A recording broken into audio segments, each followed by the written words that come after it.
Mi primera invitada de la mañana es la ministra de Educación, Maruja Gorday de Villalobos. Como siempre, un placer tenerla, ministra. Buenos días a usted. Buenos días, Oiga, saludos, ¿cómo están? oiga, algo que no tiene que ver con la entrevista, pero sí yo creo que es de interés del pueblo panameño. ¿Cómo estaba el presidente Sí, ayer en el gabinete? Después de esa impactante noticia que nos dio a sí, todos el pasado sí, martes. qué bueno que me lo pregunta, saludos al ingeniero Blandón. Sí, bueno, el Saludos. presidente como siempre muy animado, muy positivo, con mucha fe, yo creo que eso es importante. Nos dio un feedback de cómo ha sido la situación, bueno, que los exámenes de rutina que le hacen. Él reiteró, obviamente fue un gabinete, como siempre, de aproximadamente 2 horas y media. Se reiteró pues que va a estar saliendo la próxima semana después del 1 de julio del país, un par de días, efectivamente como lo ha manifestado la Dirección de Comunicación de Presidencia, y sí le tengo que decir que como siempre se ve, y es más, él el viernes, ya después de la información, nos lo Sí. reiteró, que le habían dicho los médicos, él realizó la gira de trabajo con todo el equipo y regresaron casi entre 8 y 9 de la noche. En esa gira yo no pude participar, así que creo que ese es el buen pronóstico que pudiéramos tener, ¿no? Y él lo reitera, estamos en manos de Dios. Así que nosotros seguimos como equipo trabajando y avanzando en este gran reto que tenemos después, como te oía a ti, ¿no? De una crisis como el COVID y ahora el tema de la guerra que está impactando definitivamente el presupuesto y nos está impactando todo. Pero eso, y quería empezar por ahí porque uno de los grandes problemas que vamos a tener en este siguiente trimestre van a ser los alimentos y obviamente la inflación. Una Correcto. inflación que puede exacerbar la deserción escolar. ¿Cómo hacer que los muchachos no se vayan porque no tienen con qué ir a la escuela? Mira, ese es el gran reto de los países, porque voy a hablar primero de ellos y ahora posteriormente de nuestro país. Nosotros ya tuvimos un pequeño incremento de la deserción entre el año 2020 y 2021, entendiendo que el año 2021 lo extendimos aproximadamente 8 semanas más para poder nivelar a aquellos chicos que no se ubicaban, que no se vinculaban. Nosotros pudimos trabajar con un documento, una herramienta realmente que se aporta desde el COPEME, que es la red de retención y reinserción escolar. Sin embargo, nosotros para este año ya hemos estado anunciando que en algunas localidades empezamos a ver algunas fluctuaciones. Recuerden que el primer trimestre recién están subiendo las notas, acabamos de entrar el lunes hace 3 días al segundo trimestre y tenemos 10 días para ubicar las notas y poder revisar algunos comportamientos de asistencia, de matrícula, etcétera. Sin embargo, nosotros ya nos reunimos prácticamente finalizando 3 semanas al primer trimestre, se reunió la dirección general con directores, supervisores, con comunidades educativas. Yo creo que la diferencia es que estamos trabajando muy de cerca este año con padres de familia y con los grupos estudiantiles. Y se están creando, cuando digo herramientas es que no nos compliquemos, que son Sí. software, no, algunas estrategias para poder ubicar esos estudiantes que ya están presentando una deficiencia en las calificaciones, que se empieza a observar una asistencia no regular y un ausentismo muy marcado. Entonces estamos verificando las acciones que directamente desde la escuela se puedan tomar. Gracias a Dios nosotros quizás para mediados del mes de julio, como tú hablabas del tema de alimentación, nosotros estamos haciendo una contratación multianual para lo que es el programa de alimentación escolar que se cubre a nivel nacional, leche, crema, galleta y granos, el Sí. programa de Estudiar sin Hambre que cubre a 257 centros educativos, obviamente por lo que impacta presupuestariamente, pero las escuelas tienen del Fondo de Bienestar Estudiantil un gran apoyo para garantizar transporte a los chicos que por algún motivo requieran ese apoyo y alimentación. Además, nosotros estamos trabajando con gobierno local. Yo creo que esto fortalece esa sinergia entre gobierno local, que incluye juntas comunales, municipios, y se están generando recursos exactamente para poder contener, porque la proyección para la región es significativa, para no decir fuerte. Sin embargo, nosotros no debemos aumentar de ese 1.9 que representa, vamos a decir, mi memoria no fecha, como 35.000 estudiantes, Wow. donde sabemos que nuestra caída de cobertura arranca a partir de los 12, 13 años. Y ahora mismo nuestro grupo sensitivo, diría yo, pues muy responsablemente, son los niños, los estudiantes y los preadolescentes de premedia. ¿Por qué? Porque ellos estaban en el 2019 en sexto grado. Claro. Yo estuve precisamente en el instituto el lunes y conversaba con los grupos de noveno y yo le decía, si me tuvieran que decir en una palabra qué significa este retorno así, y la verdad que quedé impactada, porque uno lo habla, pero otro tema es vivirlo o escucharlo. Una me dijo adaptación, otra me dijo crisis, otra me dijo terror, otra me dijo retos, otras y otros. Entonces, definitivamente ya han pasado prácticamente 17 semanas, ya comenzando esta con la del receso y todo, y tenemos ese gran reto de país donde no solamente es un Ministerio de Educación, porque cuando hablamos de un sistema educativo es una situación de Estado. Nosotros sí vamos a tener que estar apoyándonos con ONG, con fundaciones, inclusive con las universidades. Seguimos con el reto de los graduandos, Fernando, que lo hemos Sí. hablado en el programa, de que hay que prepararlos, de que tenemos que seguir equipando los laboratorios, pero ya el tiempo empieza a correr, de que vamos a tener que apoyarnos con las universidades como lo hicimos cuando estaban las escuelas cerradas y vamos a ver lo positivo en medio de todo esto es que empezamos a tener más apoyos y más recursos, pero sí para nosotros el tema de, como hablaban ustedes, de la inflación sigue golpeando porque en encuestas que hacemos sencillas en regiones educativas hay papá y mamá que no están trabajando, dejaron entrar ingresos a la casa y definitivamente eso impacta la frecuencia de días, la alimentación y los gastos mínimos o básicos que pudieran tener un estudiante, entendiendo que nosotros seguimos sólidamente con todos los programas del IFARU, de PASEU, de becas de concurso, que el programa de trabajo infantil, que las becas para estudiantes sobresalientes en deporte, en arte, cultura, etcétera. Ministra, porque es urgente la revisión de la ley del FESE, porque no es posible que haya escuelas, tantas quejas de escuelas en malas condiciones y estén represados 150 millones de dólares alegres y campantes en las cuentas de diferentes colegios y escuelas en el resto del país. Es decir, algo hay que hacer. Sí, mira, nosotros, de acuerdo a cómo terminamos el primer trimestre, ya nosotros, la otra semana, entre martes y miércoles, hay una mesa instalada a nivel gerencial, pero yo vuelvo e insisto, nosotros tenemos escuelas que han ejecutado el 100%, nosotros instalamos una mesa en febrero para apoyar a la comarca en Verá y se ejecutó casi el 90% de lo que tenía la comarca en Verá. Lo que nosotros acordamos una vez evaluado el tema del FESE durante el trimestre finalizando es establecer, cuando hablamos de mesas de trabajo, es tener a un equipo que esté apoyando el proceso de los directores. Yo también tengo que resaltar en ese ánimo de colaborar en equipo, el director de contrataciones públicas con el director de AIG emitieron una circular que exoneran de todo el proceso de cotización en línea porque son comunidades que no tienen la capacidad de conectividad a más de 1.500 escuelas. Entonces, yo creo que hay de lado y lado. Sin embargo, el director de contrataciones públicas estará con nosotros la próxima semana evaluando lo que ha pasado, porque yo sí tengo que decir, hay escuelas que ya se gastaron la asignación de la primera partida. Sí tenemos algunas situaciones, incluso hemos estado hablando de que a veces hay precios que están un poco por encima de lo que ofrece el mercado y que obviamente eso genera un impacto sobre los recursos que se tienen y la idea es evaluar y si hay que hacer ajustes pronto.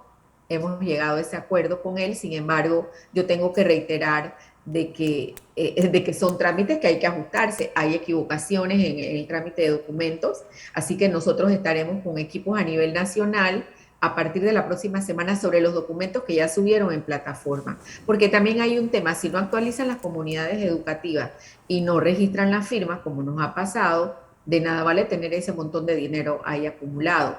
Así que ahora es una estrategia de acompañamiento desde el supervisor de la escuela, desde el director regional, desde el director nacional, de que esos saldos que tenemos se tienen que utilizar. Y en el Fondo Agropecuario adicional tenemos 29 millones de dólares disponibles, Sí, es que de balboas disponibles.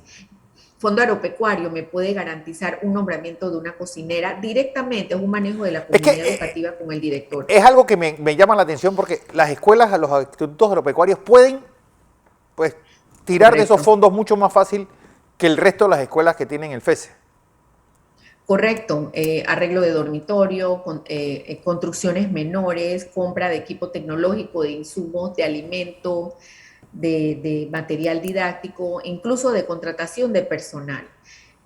Por nosotros, por Fondo Agropecuario, este año llevamos contratado alrededor de 300 personas que obviamente en medio de toda una crisis presupuestaria, no es un tema de que si nos dieron o no nos dieron, nosotros inclusive tenemos recursos de fondos multilaterales de préstamos que tenemos con 3 entidades bancarias, sin embargo, los fondos están para eso y obviamente tenemos mucho porque se acumuló, nos dieron lo del año pasado, ya habíamos cerrado el 2019 con un considerable saldo que no se usó en el 2020, se acumula 2021, ya nos dieron la asignación 2022 y estamos hablando de que en este momento estamos en 79 punto algo de millones de dólares. Claro. Entonces sí, creo que vamos a tener que hacer, porque yo le decía, yo me reuní con la asociación de directores, cuando nos reunimos con los gremios, y yo le decía, ayúdenos porque realmente el dinero, cuando decimos que está del lado de allá, está del lado de las decisiones que tome la comunidad educativa. Claro. Y a veces es más importante, y yo se los digo con mucho respeto, si no quiero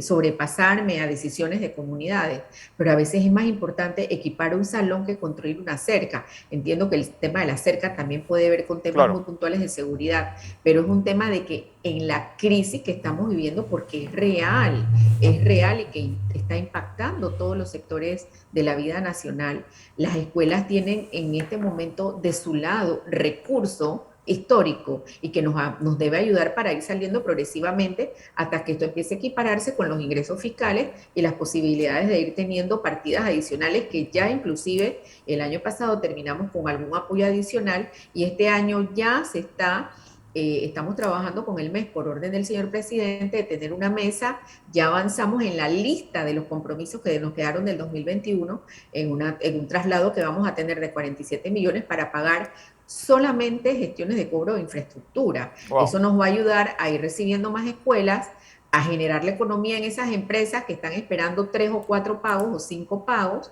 y obviamente es una cadena, no es un ecosistema lo que genera la economía del país desde el punto de vista del impacto del ingreso fiscal y cómo nos afecta también las inversiones públicas con todos los otros compromisos que se tiene también para apoyar a aquellos grupos vulnerables. A ver, don José Blandón con nosotros, ministra. Buenos días, Maruja. ¿Qué tal? ¿Qué tal, ingeniero? Un placer, ministra, tenerla aquí con nosotros en la mañana de hoy. Quisiera hacerle Sí. una pregunta cuantitativa y 2 preguntas cualitativas. La cuantitativa es cuántos estudiantes tenemos nosotros en las escuelas públicas y cuántos estudiantes, a cuánto asciende la deserción escolar en términos absolutos. Pero si no la tiene, me gustaría que nos las enviara aquí para nosotros No, usarla. sí la tengo. Permítame hacerle las 2 cualitativas y nos las contesta todas juntas. Okay. ¿Cuál es el papel que usted le han asignado a los padres de familia en este proceso de reincorporación a la escuela? Y me lleva a la segunda. Nuestros niños, que entraron ahora, que debía pasar por primero o segundo grado, entraron como a tercer grado, tienen pánico Se lo acaba de decir la ministra, de enfrentarse con una ministra, con un maestro. Tienen pánico porque no saben sumar, leer, no saben fracciones. Nuestros niños de primer año, o lo que sería el séptimo grado, también tienen pánico. Y además hay un efecto psicológico, hay una especie de necesidad de salud mental para estos niños. ¿Qué se está haciendo con esos muchachos para recuperar la confianza en el proceso de aprendizaje? Porque, por eso le hablaba de los padres. Los padres creen que haciéndole las tareas a los hijos los están ayudando, no los enseñan a hacer sus tareas ellos. Entonces creen que le está resolviendo algo. ¿Cómo usted está manejando? Yo hablo del factor humano, más que el factor material, el factor humano de la educación, que son los padres y que son los muchachos. Sí, estoy anotando. Ok, nos vamos a la primera pregunta. Nosotros tenemos proyección de matrícula y registro de matrícula a esta fecha. Vamos a hablar de 840.000 estudiantes en el subsistema regular, de las cuales casi 760.000 son del sector oficial. Aproximadamente 120.000 estamos registrando en el sector particular y el subsistema no regular, que es educación de jóvenes y adultos, grupos que se atienden en la comunidad y todo lo que es educación inicial alrededor de 125.000. Así que nuestro foco, si vamos a hablar directamente, estamos hablando del sector particular y oficial 840.000. Bien, nosotros estamos registramos al cierre ya oficial del año 2021 alrededor de 35.000 estudiantes que desertaron, que es el 1.9. Para el año 2020 la deserción estaba en 1.4 y había bajado en comparación al año 2019, obviamente por ser un año que tuvo mucha flexibilidad y muchos apoyos. Nosotros no hemos descartado en aquellos lugares donde nosotros pudiéramos ver algunos indicadores, como hablaba Fernando, de ausentismo, de fracaso escolar, de poder extender y generar otras acciones de nivelación. Y eso es una recomendación que no solo la está haciendo Panamá, sino que la está haciendo la región. Recuerde que hay países que arrancaron con calendario B, que es el calendario internacional, en septiembre del año pasado, y ya para esta fecha se está registrando la deserción escolar de grupos vulnerables, de áreas comarcales, de todos los países que arrancaron antes que nosotros. Así que nosotros vamos generando una serie de estrategias del programa de Aprendamos Todos a Leer, del programa de recuperación integral de los aprendizajes. Incluso nuestra idea a inicio de año, y lo tengo que decir, fue una idea y es una estructura que está plasmada, es de que no haya este año recuperación académica. Sin embargo, si nuestros indicadores nos hablan de que hay más de 40.000 estudiantes en relación con el año pasado de los aplazados, o sea, de los que tuvieron un fracaso escolar hasta en 3 asignaturas, nosotros nos vamos a tener que ver abocados porque hay que bajar. No solamente bajar, no estamos hablando de números, porque yo siempre digo, cada número es un ser humano que tiene la posibilidad de tener la movilidad social que representa la educación o de sencillamente truncarle todas las posibilidades de que se convierta en un ser productivo de desarrollo para el país, ejerza donde ejerza, haga lo que haga luego que sale de educación secundaria. Por el otro lado, la parte cualitativa. Ese sigue siendo el reto desde el día 1 que iniciamos clase. Uno escribe, uno planifica, uno se prepara, pero cuando entras al día a día, y lo hablamos así quizás a veces muy fríamente, ¿no? Bueno, vamos a dar talleres, vamos a trabajar atenciones desde los equipos psicopedagógicos, desde los equipos de apoyo, pero nosotros tenemos un grupo de preadolescentes y nos los dicen nuestros equipos de psicopedagogos, de psicólogos, los que están trabajando el día a día en las escuelas, con muchas alertas de depresión, alertas de intentos de suicidio. Wow. Chicos que están todavía en procesos de adaptación de 6 asignaturas a 14. Los están viviendo todavía. Ayer yo estuve en el aniversario del Instituto América, sí. y me gustó hablar con algunos chicos que vi de 7º y de 8º. Y yo les pregunto, porque tú ves la diferencia cuando tú ibas a una actividad antes de esto, el bullicio, y todavía son chicos que están porque quizás lo hicieron desde casa, quizás tuvieron semipresencial, pero haber entrado ya a un escenario, un proceso de adaptación que sabemos que toma tiempo, nos está costando porque esa adaptación, si la parte emocional no está estable, no se pueden dar los aprendizajes. Lo que sí... Y la parte, dime. Es que viendo este shock que ha sido para los muchachos de la vuelta a clase, las diferencias entre educación particular y pública creo que se han abierto todavía más después de estos 2 años, ¿no? Bueno, yo voy a terminar la pregunta. Ajá. Y nosotros, ingenieros, estamos trabajando con los padres de familia. Nosotros tenemos una serie de estrategias ya capacitados y entrenados a nuestro equipo de apoyo. Este año, en este primer trimestre, tuvimos alrededor de más de 17.000 solicitudes de atención psicológica individual y familiar. Y eso es una alerta, más que un indicador, es una alerta. Estamos trabajando con el proyecto Sí a la Vida, donde el maestro se le dan una serie de pistas de ese niño que tiene unas conductas que no tenía antes, etcétera, etcétera, etcétera, sí. Que eso también nos tiene que ayudar, y esos son las recomendaciones que se han acordado en los foros de ministros, en los diferentes escenarios donde interactuamos los países de la región, que estamos presentando lo mismo, sobre todo lo que incide ya en el resultado de las calificaciones sobre el aprendizaje. Y obviamente sí hemos hecho una fuerza muy grande, llevamos ya al cierre del primer primer trimestre capacitado alrededor de 60.000 padres de familia, claro, en un universo de 800.000, pero estamos dando herramientas a través de una serie de fundaciones de ONG, del Ministerio de Educación. Todos los sábados en este país hay cantidad Sí. de actividades de formación y capacitación con padres. Te escucho, Fernando, la pregunta. Sí, también quería hablar sobre la brecha entre educación pública y privada Ok. y lo ocurrido ayer con la Ernesto Telefebre, que dice que la escuela ya no está para... cerraron la vía inclusive. Ok, definitivamente el tema de la brecha es un tema que se pudo haber acrecentado. Nosotros ya el otro mes en julio vamos a desarrollar la prueba PISA Bueno, se va a en hacer. medio de retos y vamos a hacerla, en medio de retos y desafíos vamos a hacerla, porque nosotros no podemos dejar ya esa cultura ganada de evaluación que tenemos de país. Estamos haciendo algunas pruebas muestrales de lectura y escritura tercer y sexto grado en lo que queda del tercer trimestre. Estamos modificando también los formatos de evaluación docente y de directivos como parte del compromiso de la huelga del 2017 y que finalmente nos toca concluir y aportar al país la modificación de ese decreto 100 que data del año 40 y tanto, imagínense, y de los modelos de evaluación. Sin embargo, nosotros sí podemos hablar de, cuando hablamos de recursos y cuando hablamos de días de clase, qué se va a hacer en ese momento, esto sí empieza a marcar la diferencia entre los dos sectores. Sin embargo, yo tengo que decirte, hablo con madres de familia y directores de escuelas particulares, el tema de la recuperación está impactando también el sector particular. Sin embargo, si en el sector particular hay más aprovechamiento porque tienes más días de clase y ya nuestras pruebas nacionales e internacionales nos dijeron que uno de los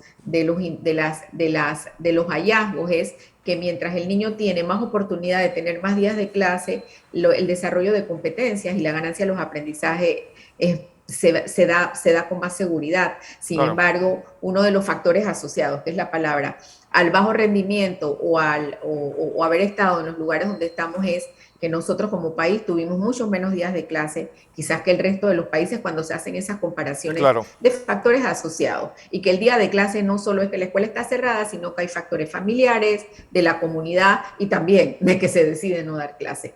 Ernesto Telefebre, hoy tuvimos a las 6 de la mañana, pues que sabíamos lo que se iba a dar nuestro equipo. La escuela está en un proceso de garantía, Sí, todavía está recién inaugurada, ¿no? está en garantía, y era lo que decía el viceministro de Infraestructura, eso pasa cuando tú te mudas, cayó la primera lluvia y obviamente cuando recibimos la escuela el año pasado, este año no había llovido, se recibió en el verano, se terminaron de revisar y todo lo que están reportando los docentes está dentro de la garantía. Obviamente nos toca hacer es una negociación con la empresa en este momento se le tienen 3 cuentas en Contraloría y el Contralor nos indicó el día de ayer que van a empujar lo más que se pueda para que salga pronto, porque obviamente la empresa necesita tener sus pagos para poder generar esa relación con la garantía. Sin embargo, allá estuvo nuestro personal y así es, ahora mismo de nuevo, mira, al día de ayer nos reunimos con el equipo el lunes de la mañana, el miércoles de la mañana a nivel nacional, alertas, 18 escuelas ahora mismo.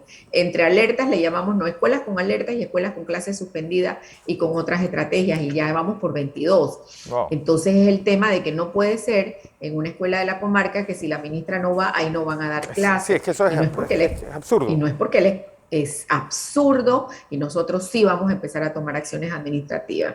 Definitivamente nosotros no podemos, entendemos que el primer trimestre era un tema de adaptación, que hay que entender, bueno, vamos a ver las condiciones de la escuela, pero no puede ser que porque yo no me pueda desplazar o algún viceministro, nosotros tengamos suspendidas las clases cuando la escuela tiene condiciones para darla. Yo no estoy hablando de las que tuvieran una condición, que tuvieran en riesgo la vida de alguien. Así es. Ministra, como siempre un placer. Maruja Gorday de Villalobos, ministra de Educación. Gracias Gracias por estar con nosotros esta mañana.